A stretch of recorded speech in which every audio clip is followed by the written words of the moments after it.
OpenAI just dropped $100 billion on AMD. AMD's stock exploded 24% in a single day. Meanwhile, Nvidia shares are sliding. But here's the kicker: OpenAI only grew revenue by 16% this year. Let me say that again: only 16%. So at that growth rate, it would take over a century to generate enough cash to pay for these massive chip deals that they're signing. So are we watching the biggest mismatch between promises and reality in tech history? Is this the moment that AI infrastructure arms race crashes into basic math? You tell us. So we're going to go ahead and dive into that topic today. We're going to talk OpenAI, AMD. We're going to talk Anthropic. We have a handful of things that we want to discuss with you guys. Welcome back to the podcast. My name is Meet McKay. I'm here with Startup Pack. We are the father-son duo that every Tuesday morning we talk things business, tech, finance, and we kind of try to break it down into a kitchen table conversation where everybody gets to say their point of view and where we kind of try to guess where the world is going from here. So welcome back. Thank you guys so much for joining us. Good to be here with Startup Pack. So obviously, let's get the elephant out of the room. AMD and OpenAI announced this massive partnership. What was your knee-jerk reaction when you read that? These things just don't add up. OpenAI is making moves that just simply doesn't math, right? They're signaling deals worth hundreds of billions of dollars where their actual revenue is barely keeping up with the pace of what they're spending, right? So today I'm breaking down, and we're going to break down together kind of why this AMD deal, what it really means, why the numbers really are telling a troubling story, and kind of figure out why everybody's just ignoring these silly numbers. Yeah, no, 100%. It's a pretty circular. We like to call it a circular economy, where the money just kind of goes round and round. So let's go ahead and kind of break it down piece by piece here. So AMD announced a partnership to buy 6 gigawatts of chips from. Well, OpenAI announced a partnership to buy 6 gigawatts of chips, GPUs, compute power across starting in late 2026 from AMD. AMD was granted OpenAI a warrant to purchase 160 million shares at 1 cent each, giving OpenAI around a 10% in their company if everything performs. Now, it's important to know that there are milestones for this. It's not like they're just going to get those $160 million warrants of AMD at first. It's starting in late 2026, which also conveniently is when Nvidia's deal starts with OpenAI is in late 2026. The deal could generate tens of billions of dollars for revenue for AMD annually, but OpenAI only made $4.3 billion in the first half of last year. So the math isn't quite adding up. But this is coming off the back of Nvidia's $100 billion deal with OpenAI as well. So you can kind of see where the circular money comes from. Like OpenAI may not have the money now, but once they have their deal ready to go with Nvidia and then their deal ready to go with AMD, it's kind of like Nvidia is almost paying OpenAI to go get AMD chips, which is kind of funny. What's your take on that? It just doesn't make sense, right? There's a reality check here. OpenAI generated $4.3 billion of revenue during the first 6 months of this year. So let's talk about the real numbers. Those are the real numbers, $4.3 billion, right? That's only 16% more than their entire revenue of 2024. So that means that 2024 revenue was approximately $3.7 billion total, and they're on track for maybe $8 to $9 billion this year if that growth continues. Now, Soros has been really popular, but right now it hasn't necessarily made them any money. So they burned through $2.5 billion in cash in those same 6 months. That means that with research and development costs, they're hitting $6.7 billion. So at a 16% growth rate, it would take roughly around 80 to 100 years to reach the revenue needed to justify this level of infrastructure investments. So OpenAI won't be cash flow positive until they hit $125 billion in annual revenue. Now, they don't expect that to be until 2029 at earliest, and yet they're already spending it in 2026. So I can tell you, anybody who's like, this is the exact same pattern that we saw right before the bubble burst of the .com era, right? The circular investing, where we saw like it was even a warrant that was written by Cisco that was really some of the things. And when those numbers when everybody finally figured out those numbers couldn't add up, that was actually when the market crashed in 2001. Yeah, but to kind of play devil's advocate a little bit, when you go to buy a house that's $800,000, you take out a 30-year fixed rate mortgage. So you're not necessarily paying that $800,000 up front. It's amortized. There's a plan. There's milestones that you need to hit. You need to make your payments, things like that. Now, OpenAI is not necessarily taking on debt yet, which that's when it would be really scary, is when OpenAI starts taking on debt. But right now they're taking on a performance-based plan to be able to deploy 1 gigawatt at a time. So that's kind of where my initial reaction is. Yes, you can add all these numbers up and it doesn't make a lot of sense. But when you break it down into like mortgage payments, it makes a little bit more sense. Now, not in terms of debt to debt, but it's not like it's going to be all up front, all at once. But my question would be, why is OpenAI trying to gain so much compute right now? Do you think it's for additional training, or do you think it's just to monopolize compute? What do you think? So things like Soros that we've seen, top the charts, right, lately is absolutely compute intense, right? Like they're basically saying, hey, look, we're going to create a social media network that's going to generate the video on demand, right? That kind of on demand, anything with the word on demand or real time requires just a massive amount of compute, as you and I well know, right? Like these are the kind of things that if you can pre-process AI data, that's a totally different story than if you try to do things on demand. That's where you get absolute crazy levels of needed processing. And so, I mean, that's the other side of the equation, right? There's all the math that doesn't math. The other side of this is that the amount of compute that they're talking about is almost about 1/15 of all of the current electricity used in the U.S. So that 6 gigawatts of processing power requires about 1/15 of the current amount of electricity we produce in the U.S. So they're spending electricity that we simply don't have. Yeah. So that's where you're going to have things like Stargate. That's where you're going to have a lot more of these infrastructure building plays, which I think you can even, President Trump has been pretty good at openly insider trading within the White House. He's been tweeting that the power grid is not strong enough, that we don't have enough. So that makes me think as an investor, oh, do I need to go buy some energy plays? Like, do I need to go invest into some of these energy companies? Are But they you can't going? build it fast enough. They literally they can't. Okay, so where do you see? I mean, I feel like I feel like they're gonna figure like if the money's there, they're gonna figure out how to build the energy infrastructure. Or am I wrong? So the biggest challenge we're facing right now is that when they did originally build these nuclear projects, it took so much less time. So I've been seeing a lot of things recently about like the Golden Gate Bridge, right? We're hitting an anniversary there. They built that in 405 days. They can't even get the permitting in California in 4 years right now. So, something that when they originally built the Golden Gate Bridge, you can't do that anymore.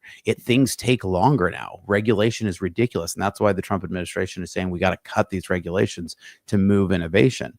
So right now they're projecting that it takes about 20 years to build out a single nuclear reactor. One, not even the whole plant, just one reactor, to get one reactor online because of the level of red tape.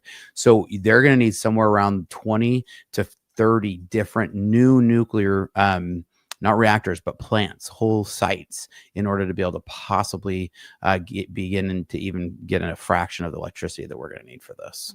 Gotcha. And the biggest problem in the meantime is people near these large AI sites, the big data center sites, they've seen their electric bill go up 267% in the last 2 years. And so that's the problem, is we're going to pay for it, because as electricity becomes scarce, it's not the companies that are going to get hit, it's all the consumers. Yeah, no, I believe it. Okay, so now we're gonna stay on this point, but I want to transition to a different angle. How do you think Nvidia feels about this? Do you think I've heard that it wasn't a secret that OpenAI would be diversifying their chip I'm trying to think, their chip production, their chip manufacturing. I mean, not that they're manufacturing the chips, but where they're resourcing the chips from. Do you think OpenAI knew that do you think Nvidia somewhat knew that they're going to be paying for AMD chips, or do you think this caught them by total surprise? No, I think they knew it. I could see them specializing these chips for various different uses. Like Nvidia's really good on training. I could see them do something like say, hey, we're going to use the AMD chips for like the real-time Soros processing or something like that, where they can specialize different things. It's not like it's going to be these generalized. Like I think it won't be a generalized. It'll be very specialized. If I were building this out, that's how I would build it. Is be like, hey, we're going to use the AMD for the Soros real-time processing and use Nvidia for all of our pre-training, which is another large use case, right? And so I think they'll probably build out different use cases for each. I think Nvidia had to know they were coming. I don't think there was anything in their deal that said the word exclusive on either side with AMD or Nvidia. And so Nvidia, really controls the training market, and that's really where the margins are at right now. But we'll see, because as real-time inference, and secondary workloads are needed, it'll be interesting to see. Now, right now, I know in every project that I've run, AMD runs at almost half the efficiency of Nvidia, and that's the reason why Nvidia's held the crown, is because AMD literally cost per watt, meaning like a efficient, gigawatt or teraflop, processing. AMD is almost half, meaning half as efficient, meaning twice as expensive cost per watt as Nvidia, and that's the reason why Nvidia has been winning. Got it.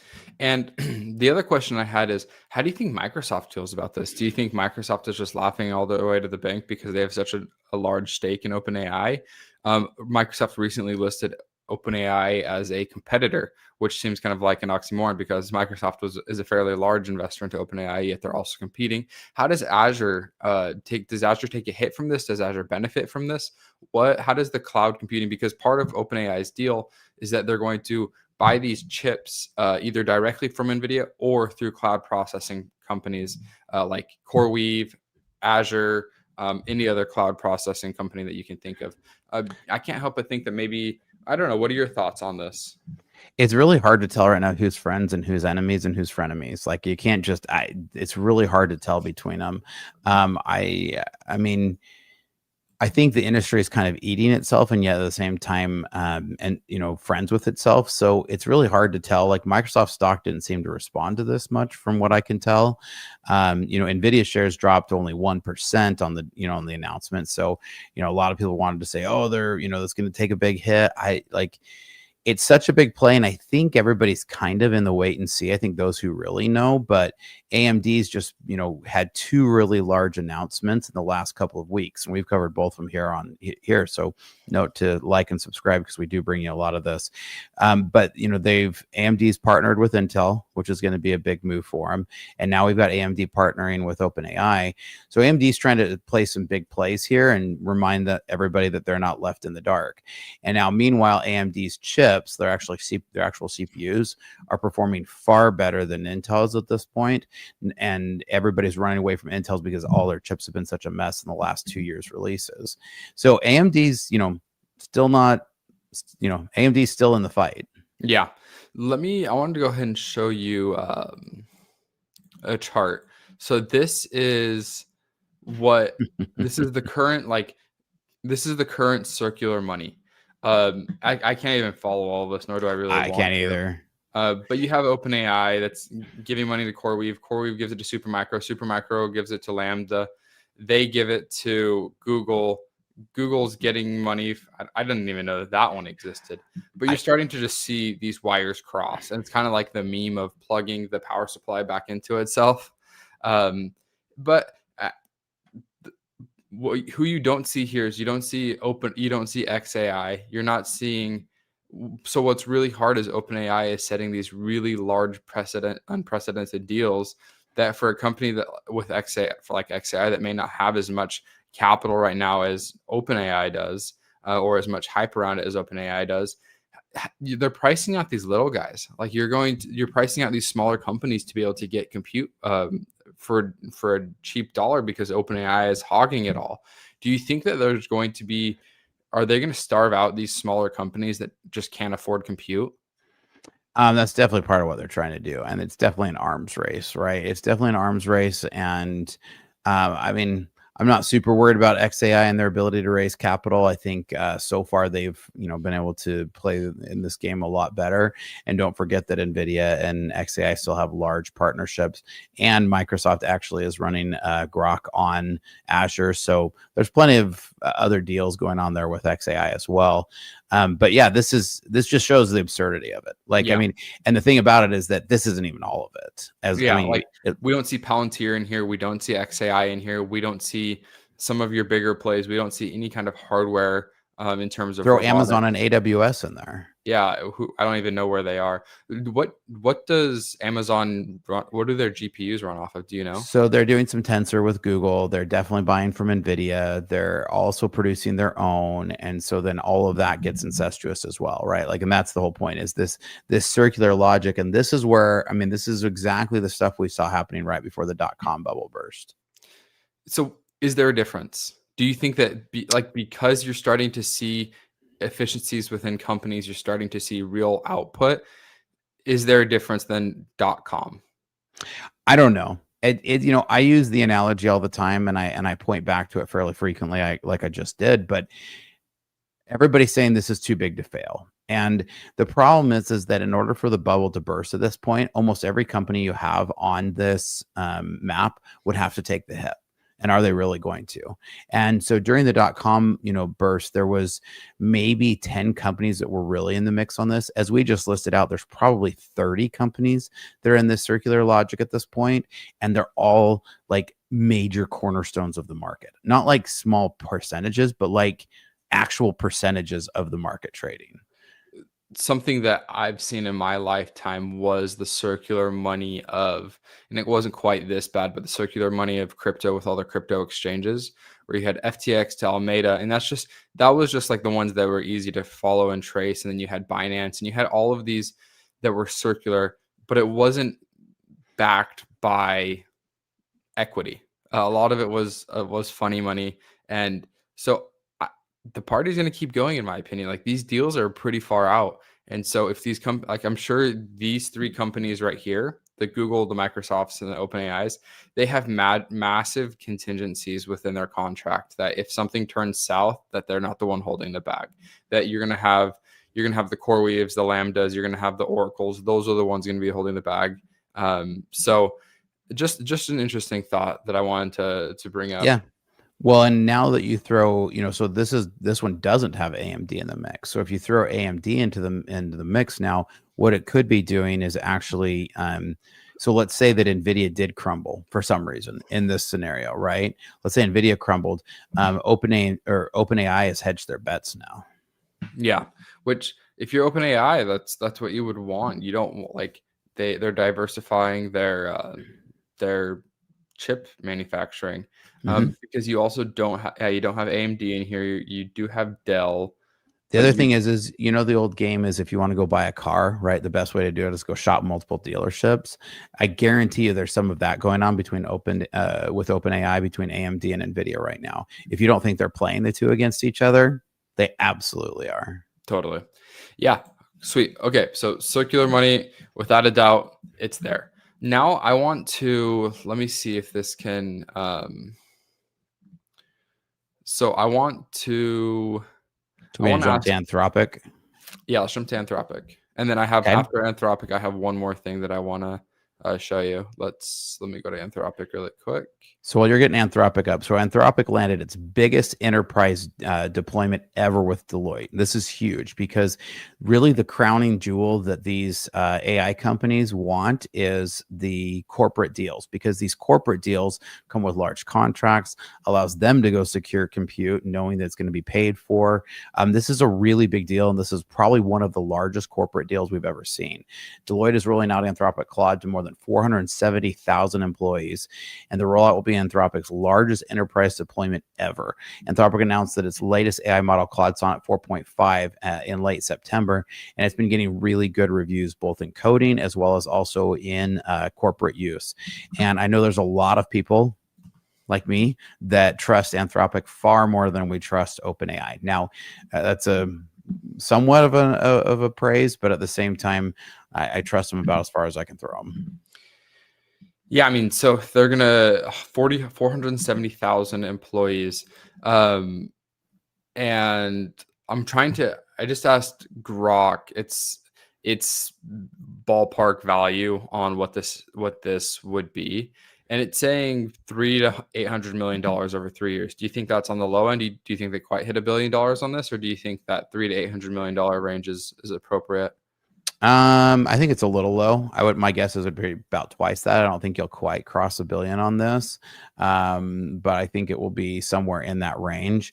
And, so when you're talking, we just talked about that OpenAI's actual revenue, right? So far this year is $4.3 billion, right? For the first 6 months. So if you're Anthropic, who's definitely, not as big as OpenAI, but you can secure something that's roughly, well, let's call it even a tenth of the revenue or an eighth of the revenue that of all of OpenAI's revenue, that's a pretty good deal. And Yeah. especially on a corporate deal. Like let's emphasize the corporate deal here, right?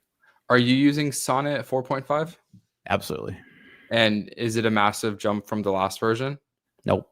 In No. fact, the very first few days of using it, I had to kind of retrain a whole bunch of the stuff that I was doing. Huh. It did eventually get better, but I did every model change. That's part of the problem is when you build your company with any kind of dependence on this. So I use these for various, one-off type tasks, or if you're coding or something like that. But the problem with these is if you build a company, meaning like if you're building your own training system and you build a product and you build around one of these, every time the model changes, you have to go through a whole series of things, and they never give you previews of them. So you can't test it ahead of time. So it's like you wake up one morning, it's there. You might know a couple days ahead of time, but you still can't test it until it's launched live. And so unless you're one of the like 10 biggest customers, which most of my followers aren't, then like in that case, you're bound by whatever changes they make to these. And this is the reason why it's such a dangerous game to play, to try to build products around any of these any of these APIs. So that's why I really encourage people to build on their own, so that these kind of things don't break them, and also so that they control the algorithm and they control their own data. But it is really good. And so if you do need to use one for various different reasons, and we do have a couple of use cases where we do use these, but yeah, we saw some noticeable differences with the products that we've built around this that are calling into it. And we had to go and tweak some of our prompts after. Deloitte's interesting because it's not necessarily like it has a massive coding infrastructure. I'm sure they do have They a do. good development team, but what Mm-hmm. it's mainly used for is tax and audit services of their business, of their 300,000 business customers. So, do you think Anthropic, because there is so much data within coding, do you think that there is that it's the best data analytic LLM right now, where you can give it a pile of data and say, hey, find similarities or find correlations? Yes. I think they are the best. I actually, in my own research, and actually I have some numbers to actually back this up, but with one particular client, we've done some pretty extensive review on it, and the Claude one always wins, has Hmm. won so far every time. And so absolutely, as we've handed it large sets of data. And see, the thing about this also is that with an enterprise deal like this, um, Deloitte will be given specialized servers that are not into the general mix. So they actually can, with SOC agreements and stuff like that, that's the other part of this. They can actually then put customer data into this in a secure way that's not going to be used for training and not going to bleed into everybody else's data sources. And so that's also part of the deal that nobody really highlights in here. But when you go look under the enterprise deals that every one of these major carriers provide, that's where you get secure SOC level, safety in this. If you or I go jump in there and go buy our $20 a month or $200 a month, either one, and you try to use this and pump customer data into it, you're pumping it right into the cloud, and you're giving that away, and it's going to get trained on, and it's going to, like, it's not SOC level security. So in order to be like SOC 2 level security, SOC 2 type 2, you really have to have an enterprise level deal, and these are expensive. They have Anthropic has a post money valuation right now of $183 billion. Mm-hmm. Do you and they're saying, this article is saying that they're keeping up with OpenAI and Google. Well, that puts Claude around a 40%, as 40% as valuable as OpenAI is right now. Do you think that Claude is going to close that gap, or do you think Claude is slowly going to lose their grip? No, neither. I think they're actually going to be the number two, and I think they're okay being number two. I don't think they necessarily want to catch OpenAI, right? With the leader comes a lot of headwind, so they're okay riding behind OpenAI and just kind of winding off of them, right? And I mean, the difference is their margins are way better. Way better. Their profitability margins are far better than OpenAI. So Anthropic's not having any problems raising money. The ability. Name one other industry where somebody can go out and raise $13 billion in 6 months. Yeah, that's tough. I mean, there's literally not an industry that can do it. Yeah. And so they're okay. They're not worried about being number two, I don't think. Yeah, no, that's an interesting perspective. Okay, cool. Do you have time for one more quick segment or do you got to run? Sure. Yeah, Okay. let's do one more. Let me open something up really quickly. Okay. So while you're opening that, I think that Claude Code is among one of all the developers' favorite. Now they've been screwing around with their pricing model, and this has made a lot of people really upset recently. And we have seen a lot of people run away from Claude Code. But as with everything, there's back and forths and different things. So yeah, great. Okay, so a lot of what we've talked about is OpenAI doesn't have the money. How is OpenAI going to fund these deals? And we've debated that.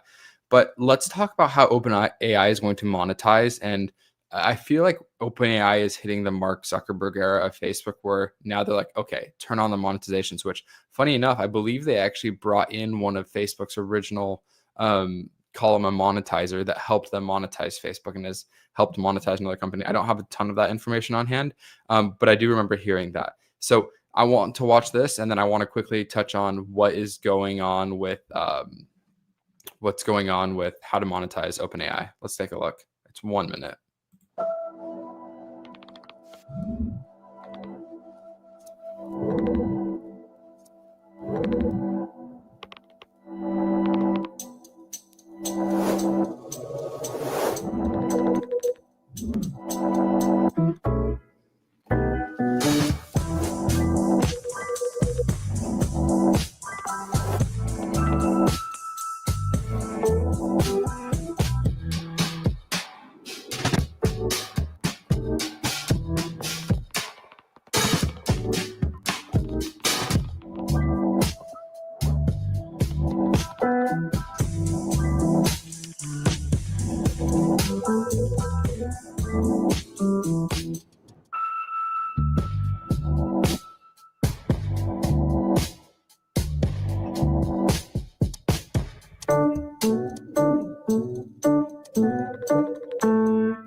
Okay, so what is your initial reaction to that?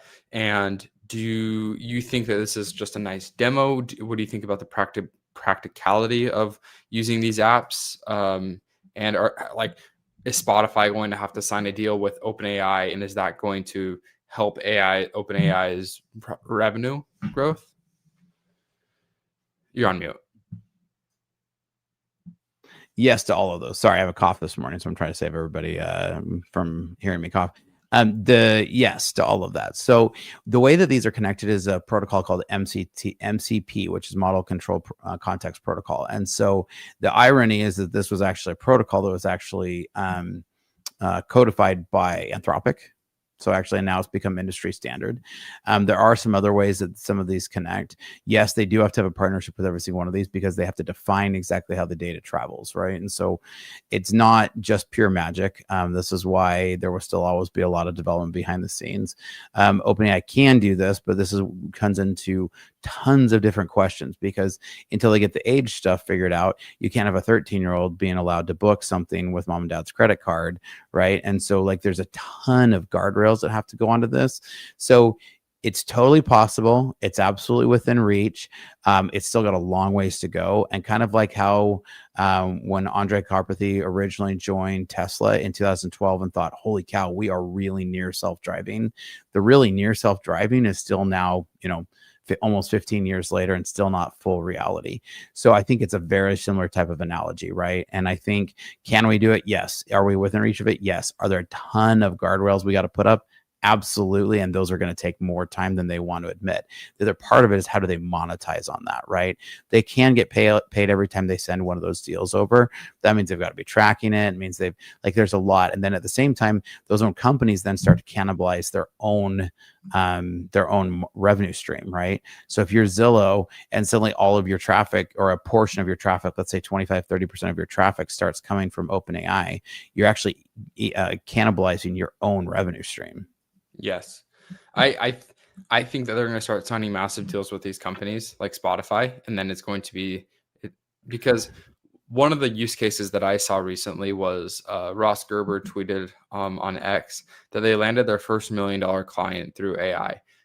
And we tested it. You can go into GPT and search best financial advisor in Santa Monica. He's number one that comes up, and he landed $1 million client through there. How valuable is that?